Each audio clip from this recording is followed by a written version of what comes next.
السلام علیکم ورحمۃ اللہ وبرکاتہ۔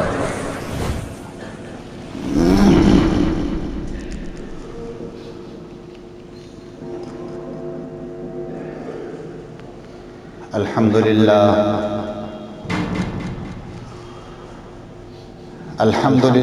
نحمده ونستعینه ونستغفره ونؤمن به ونتوکل علیہ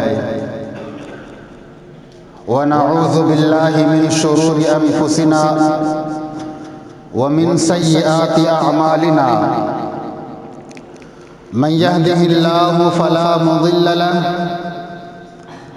ومن يضلله فلا هادي له ونشهد أن لا إله إلا الله وحده لا شريك له ونشهد أن سيدنا وسندنا ونبينا ومولانا محمدا عبده ورسوله أما بعد أعوذ بالله من الشيطان الرجيم بسم الله الرحمن الرحيم يا أيها الذين آمنوا لا تتبعوا خطوات الشيطان ومن يتبع خطوات الشيطان فإنه يأمر بالفحشاء والمنكر صدق الله مولانا العظيم وصدق رسوله النبي الكريم۔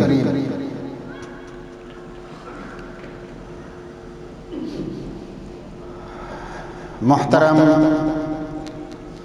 مصلیان کرام اور عزیز ساتھیو،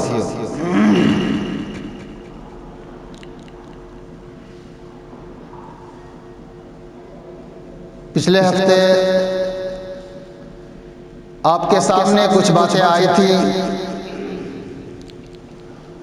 کہ ہر حال میں اللہ کا شکر ادا کرنا ہے۔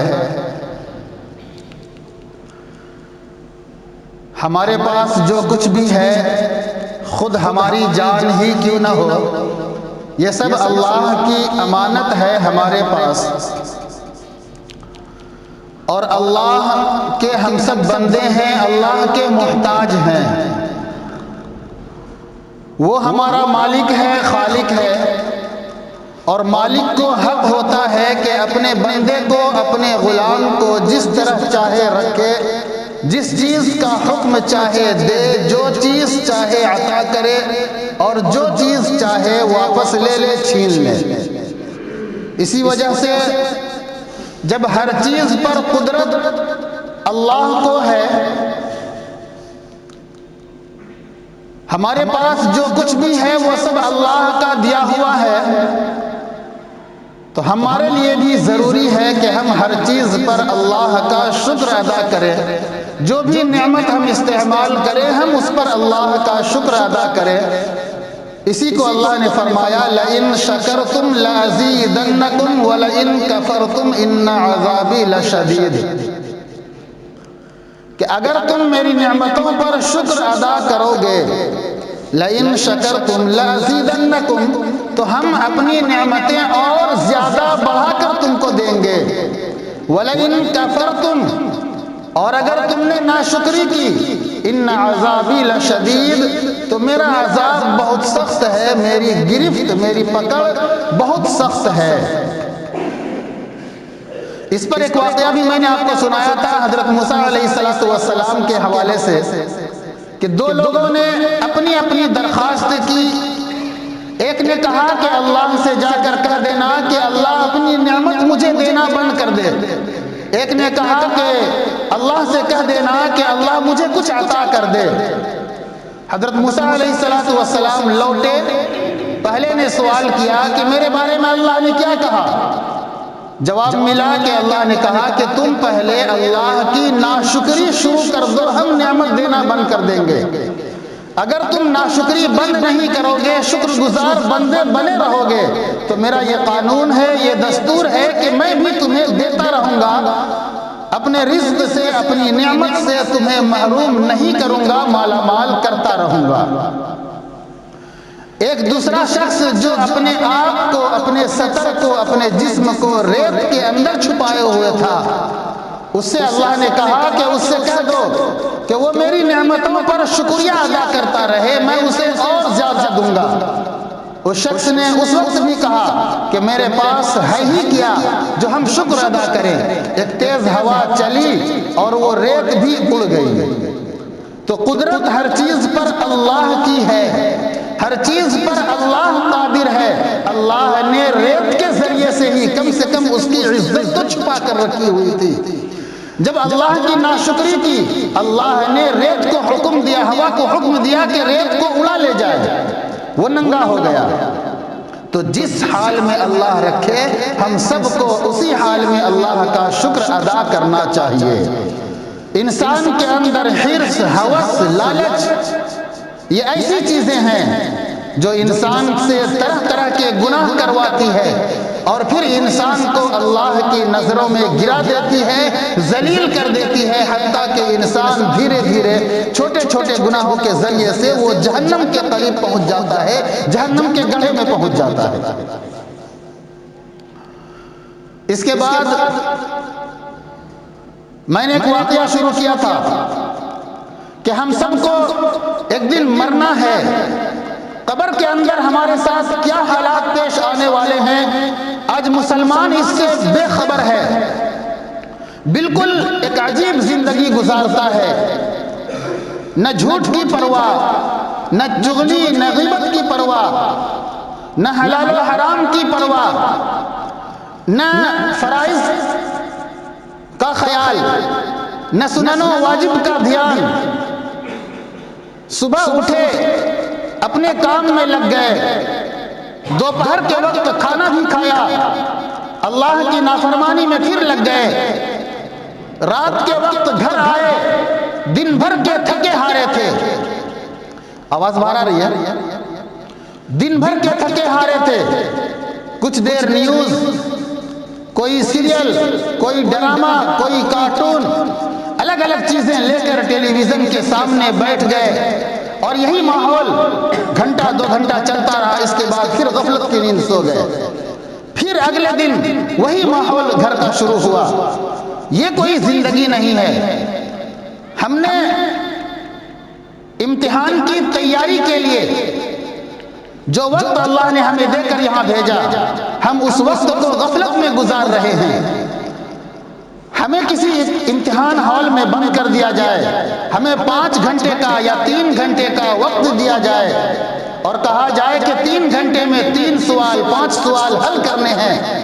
اگر ہم اس میں بیٹھ کر گیم کھیلنے بیٹھ جائیں، اگر ہم اس میں بیٹھ کر دوسروں کی چغلی کرنے لگ جائیں، اگر ہم اس میں بیٹھ کر دوسروں کی غیبت برائی بیان کرنے لگ جائیں، اگر اس میں ہم بیٹھ کر اپنی زندگی کو یوں ہی غفلت میں گزار دیں، اس امتحان حال میں بیٹھ کر ہم دوسروں کی، پرائے لوگوں کی باتیں کرنے شروع کر دیں، دوسروں کی عیب جوئی میں پڑ جائیں، عیب تلاش کرنے لگ جائیں، ہم امتحان میں کامیاب ہوں گے یا ناکام ہوں گے؟ ہر ایک جانتا ہے کہ ناکام ہوں گے، کیونکہ ہمیں جس چیز کے لیے امتحان حال میں، ایگزام حال میں ہمیں رکھا گیا تھا، جو وقت ہمیں دیا گیا تھا، اس وقت کی ہم نے قدر نہیں کی اور ہم نے یوں ہی امتحان حال میں صرف جا کر بیٹھ کر ٹائم پاس کر دیا، گزار دیا وقت کو۔ ہم ظاہر سی بات ہے ناکام ہو جائیں گے۔ یہی حال ہماری زندگی کا بھی ہے۔ چند سال، کسی کو چند مہینے، کسی کو چند گھنٹے، چند منٹ، کچھ دن دے کر اللہ نے ہم سب کو دنیا میں بھیجا ہے۔ کتنے لوگوں کا جنازہ ہم نے اپنے کندھوں پر اٹھا کر قبرستان پہنچایا۔ کہیں کسی کے بھائی کا انتقال، کہیں کسی کے باپ کا انتقال، کہیں کسی کے دادا کا، نانی کا، دادی کا، رشتہ داروں کا، طرح طرح کے لوگوں کا انتقال ہوا، ہم جنازے میں بھی شریک ہوئے۔ لیکن افسوس کی بات یہ ہے کہ جنازے میں پہنچ کر بھی ہم دوسروں کی برائی کرتے ہیں، غیبت کرتے ہیں، چغلی بیان کرتے ہیں، بزنس کی باتیں کرتے ہیں۔ کہیں ہم وہاں پر بیٹھ کر بھی جنازہ سامنے رکھا ہوا ہے، اب چند منٹوں میں فرشتے ان کے پاس آنے والے ہیں، قبر کا معاملہ شروع ہونے والا ہے، قبر کا حساب و کتاب شروع ہونے والا ہے، فرشتے عجیب انداز میں آئیں گے، ان کی آنکھوں سے چنگاریاں نکل رہی ہوں گی، ان کے دانت بڑے بڑے ہوں گے، ان کے ہتھوڑے عجیب طرح کے ہوں گے۔ حدیث میں آتا ہے کہ پوری دنیا کے جنات اور انسان مل کر ان کے پاس جو ہتھوڑا ہوگا، جو رڈ ہوگا لوہے کا، اس کو اٹھانا چاہے تو اٹھا نہیں پائیں گے۔ پوری دنیا کے انسان اور جنات مل جائے، یہ دو مخلوق مل کر اٹھانا چاہے تو اس ہتھوڑے کو اٹھا نہیں سکتے ہیں، اس سے مردے کو مارا جانے والا ہے۔ اللہ نہ کرے کسی کے ساتھ ایسا ہو، لیکن یہ سب کچھ قبر کے اندر ہونا شروع ہونے والا ہے، اور ہم وہاں بیٹھ کر دوسروں کی برائی بیان کرتے ہیں، غیبت کرتے ہیں، چغلی کرتے ہیں۔ اس وقت بھی ہم یہ فکر نہیں کرتے کہ ہم اپنے رشتہ دار کو دفنانے آئے ہوئے ہیں، ہمارے گاؤں کا، گھر کا رہنے والا، جو ابھی کل تک ہمارے ساتھ ہوا کرتا تھا، ہمارے ہر دکھ میں، پریشانی میں، خوشی میں جو ساتھ رہا کرتا تھا، جو اپنی دکھ ہمیں سنایا کرتا تھا اور ہم اپنی دکھ اس کو سنایا کرتے تھے، وہ ابھی بس مٹی کے اندر جانے والا ہے۔ وہاں کوئی روشنی کس کا سامان نہیں ہے، کوئی بچانے والا نہیں ہے، سانس لینے کا کوئی ذریعہ نہیں ہے۔ ہم نے اس کی فکر نہ کر کے ہم دنیاوی معاملات میں پڑ جاتے ہیں۔ کیسی زندگی ہے ہماری؟ ہم اپنے رشتہ دار کو قبر کے اندر اتار رہے ہیں، ہم ان کے اوپر منو مٹی ڈال رہے ہیں۔ قبر کے حوالے سے کچھ باتیں اور بھی ہیں، انشاءاللہ اگلے ہفتے بتاؤں گا۔ ابھی پہلے جو واقعہ میں نے شروع کیا تھا اس کو پورا کر دیتا ہوں۔ میرے بھائی، میں نے بتایا تھا مسلم بن عمر ایک بزرگ ہیں، ان کے حوالے سے یہ واقعہ نقل کیا جاتا ہے۔ آدھا واقعہ ہو چکا تھا۔ ایک دن وہ قبرستان سے گزر رہے تھے، مختصر لوٹا دیتا ہوں۔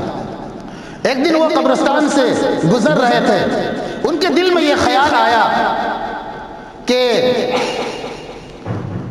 یہ قبر کھودنے والا قبرستان میں اتنے دنوں سے رہتا ہے، ذرا ان سے معلوم کر لیا جائے کہ انہوں نے اتنے دنوں سے جو قبر کھودی ہے، قبر تیار کی ہے، اور قبرستان ہی میں اس کی زندگی گزر رہی ہے، یہی رہتا، یہی دیکھتا بھالتا ہے، سب کچھ کرتا ہے، ذرا اس سے پوچھ کر دیکھیں کہ انہوں نے اپنی زندگی کے اندر کوئی عجیب چیز دیکھی ہے یا نہیں دیکھی ہے۔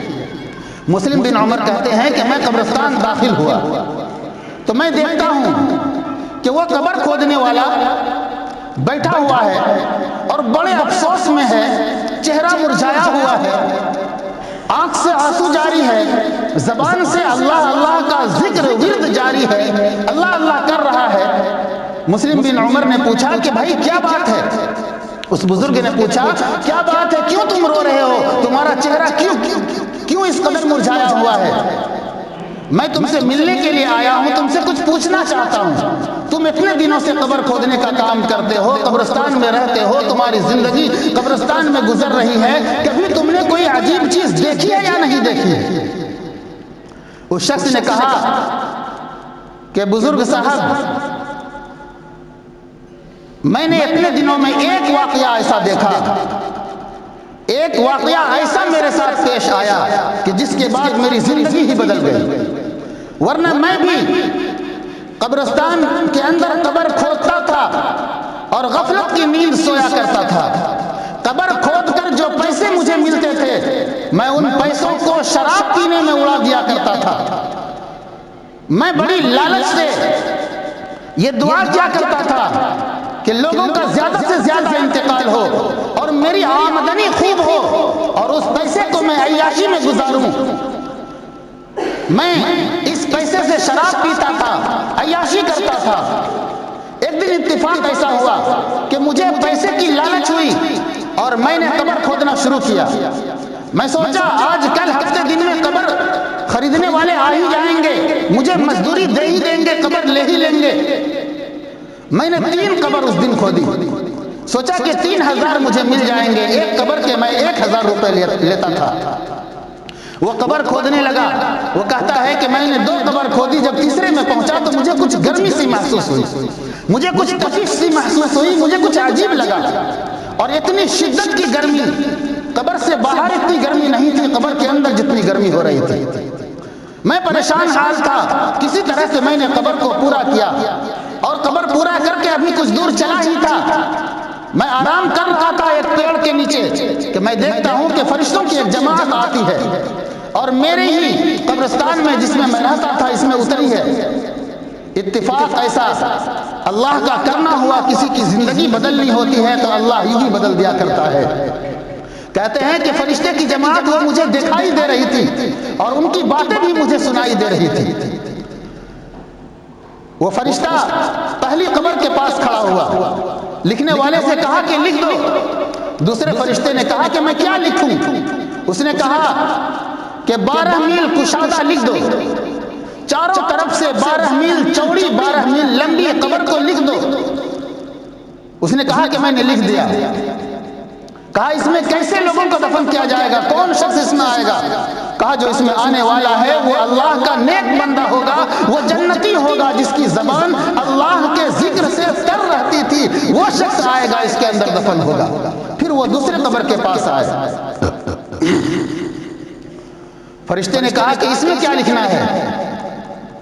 جو فرشتے کا سردار تھا اس نے کہا کہ جہاں تک نظر جاتی ہے وہاں تک کشادہ لکھ دو. جہاں تک نظر جاتی ہے وہاں تک کشادہ لکھ دو. اس نے کہا کہ لکھ دیا. پھر تیسرے کے پاس آئے، پھر سوال کیا کہ اس قبر میں کیا لکھنا ہے؟ میں نے بتایا تھا کہ اس میں اشارہ کر کے کہا، یوں اشارہ کیا اور کہا کہ اس طرح لکھ دو. میں سمجھ نہیں رہا تھا کہ اس طرح کا کیا مطلب ہے. باہر والوں کو شاید اشارہ سمجھ میں نہیں آ رہا ہوگا. یہ شہادت کی انگلی، کلمے کی انگلی اور انگوٹھا، اس کے درمیان جو فاصلہ ہے کتنی چھوٹی سی جگہ ہے.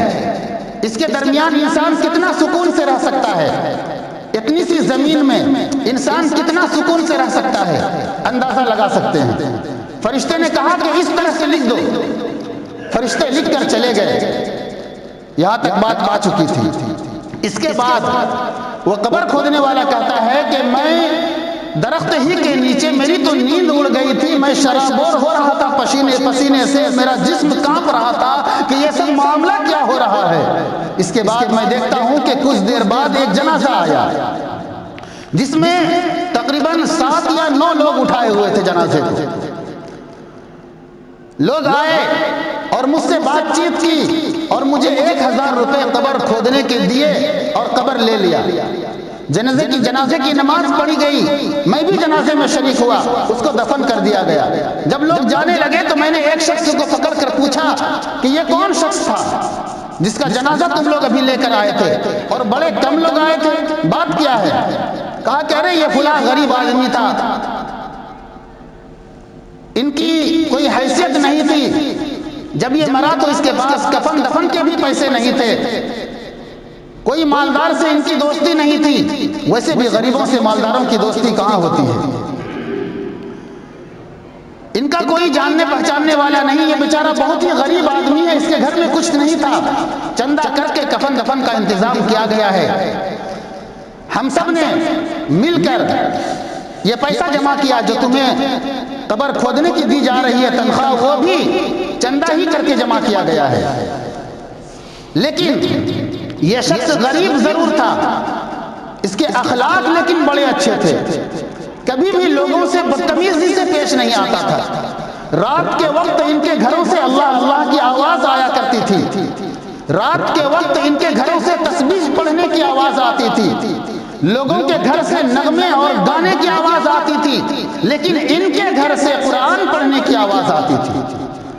وہ شخص کہتا ہے کہ میں تو معاملہ دیکھ چکا تھا، میں سمجھ گیا کہ یہ کوئی اللہ کا نیک بندہ ہے. اس کے بعد وہ لوگ چلے گئے، میں پھر انتظار کرنے لگا. تھوڑی دیر کے بعد پھر ایک اور جنازہ آیا. اس کے بعد مجھے تو دیکھ کر تعجب حیرت میں پڑ گیا کہ اس جنازے کو صرف 4 ہی لوگ اٹھائے ہوئے تھے جو چارپائی کے چاروں کونے کو پکڑے ہوئے تھے. میں نے اس کے بھی جنازے کی نماز ادا کی. اس کے بعد ایک شخص کو پوچھا کہ بھائی یہ کون شخص ہے؟ بڑے کم لوگ آئے ہو جنازے میں. کہا کہ یہ کون شخص ہے مجھے بھی پتا نہیں ہے، یہ اس گاؤں کا رہنے والا نہیں ہے، یہ کہیں باہر سے آ رہا تھا، مسافر ہے. 1-2 دن پہلے یہ جنگل میں ٹھہرا ہوا تھا، قیام کیا ہوا تھا، 2-3 دن یہاں پر رہا، اس کا انتقال ہو گیا. ہم لوگوں نے سوچا کہ اس کا کوئی جاننے پہچاننے والا ہے نہیں، اس کو دفن کر دیا جائے. نہلا دھلا کر کفن دفن کر کے ہم لوگ یہاں لے آئے ہیں. کہا قبر کھودنے والے نے کہا کہ تم ایک جنتی کو آج قبرستان لے کر آئے ہو، اور اللہ کا شکر ہے کہ میں نے بھی ایک جنتی کے جنازے کی نماز ادا کی. میں نے سب کچھ دیکھ لیا ہے جو اس کے ساتھ ہونا ہے، اس کو کیا ملنا ہے کیا نہیں ملنا ہے. وہ شخص جنگل میں تھا، لیکن وہ راتوں میں اٹھ کر نماز پڑھا کرتا تھا، رات میں جنگل سے رونے کی آواز آتی تھی، ہم لوگ یہ سمجھتے تھے کہ یہ کوئی پاگل شخص ہے، کوئی دیوانہ شخص ہے، یوں ہی جنگل میں بھوکا پیاسا پڑا رہا، 3 دن کے اندر اس کا انتقال ہو گیا، ختم ہو گیا۔ بڑا تعجب ہوا کہ ایک غریب شخص، ایک مسافر، جنگل میں رونے والا، رہنے کے لیے جس کے پاس گھر نہیں، اس کے بارے میں ایک قبر کھودنے والا کہہ رہا ہے کہ یہ جنتی ہے۔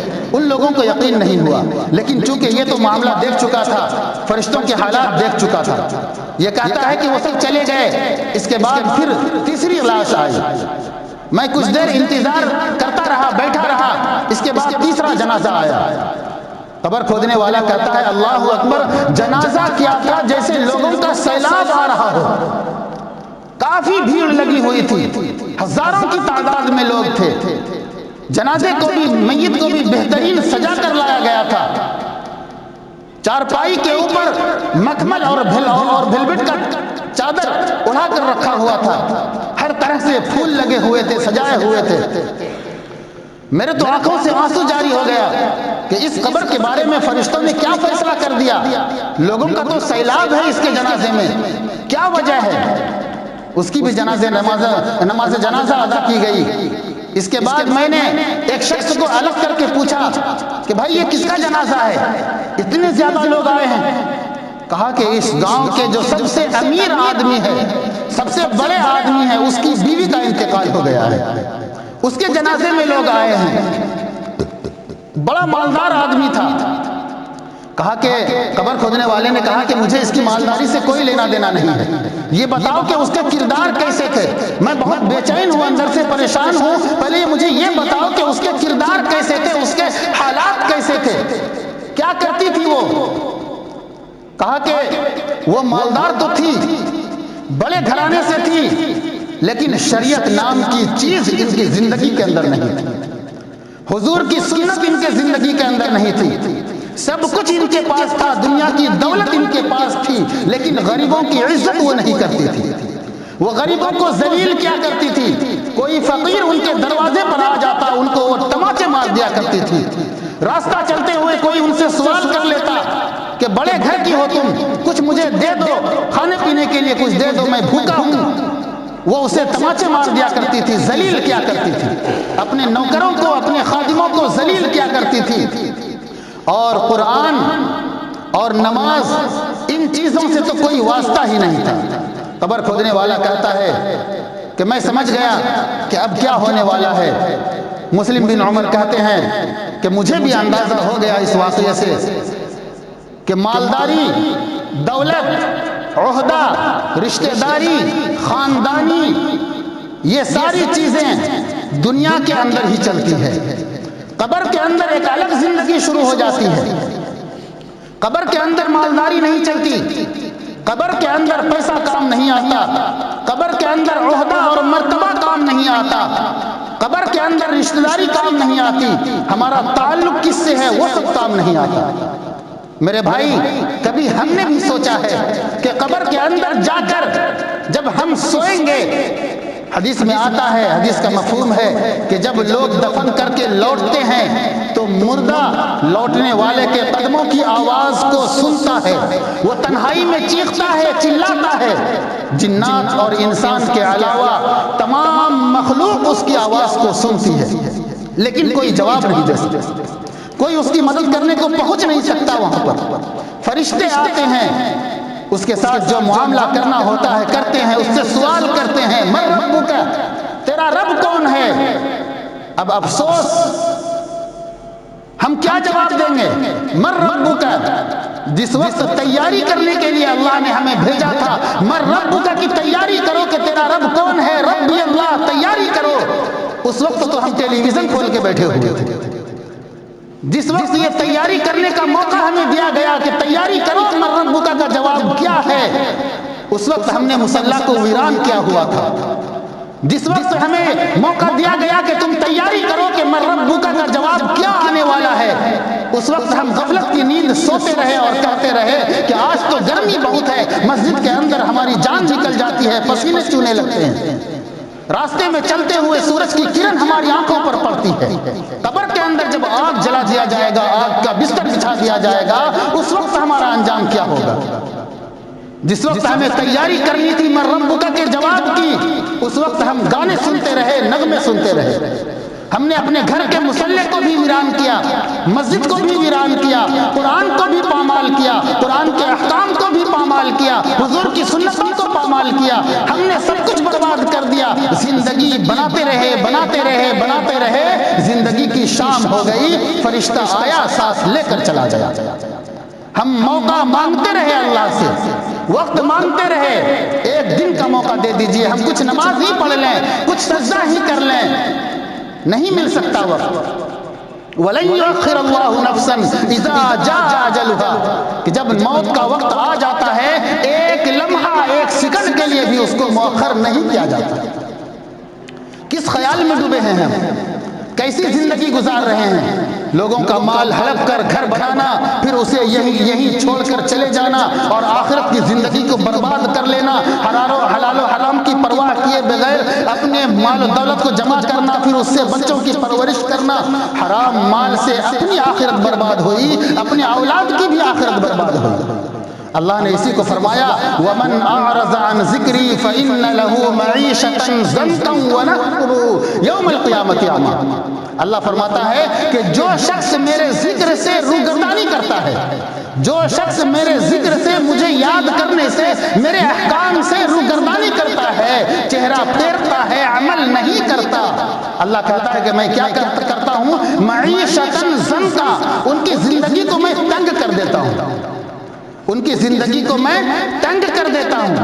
اب آپ کے ذہن میں یہ سوال پیدا ہو سکتا ہے کہ جو لوگ جتنا زیادہ حرام خوری کرتا ہے، ان کے پاس تو دولت اور بڑھ رہی ہے، تو پھر زندگی تنگ کہاں ہو رہی ہے؟ جو لوگ سود کھا رہے ہیں، ان کی دولت تو بڑھ رہی ہے، زندگی تنگ کہاں ہو رہی ہے؟ یہ سوال پیدا ہو سکتا ہے کہ جو لوگ حرام خوری کر رہے ہیں، دوسروں کا مال دبا رہے ہیں، دوسروں کا سامان چوری کر رہے ہیں، دوسروں کی زمین دبا رہے ہیں، دوسروں کی عزت و آبرو سے کھلواڑ کر رہے ہیں، دوسروں کے دل کو چکنا چور کر رہے ہیں، ان کی زندگی تنگ کہاں ہو رہی ہے؟ وہ تو اور خوشی خوشی زندگی گزار رہے ہیں، ان کے مال کے اندر اور اضافہ ہوتا چلا جا رہا ہے، ان کی زندگی تنگ کہاں ہے؟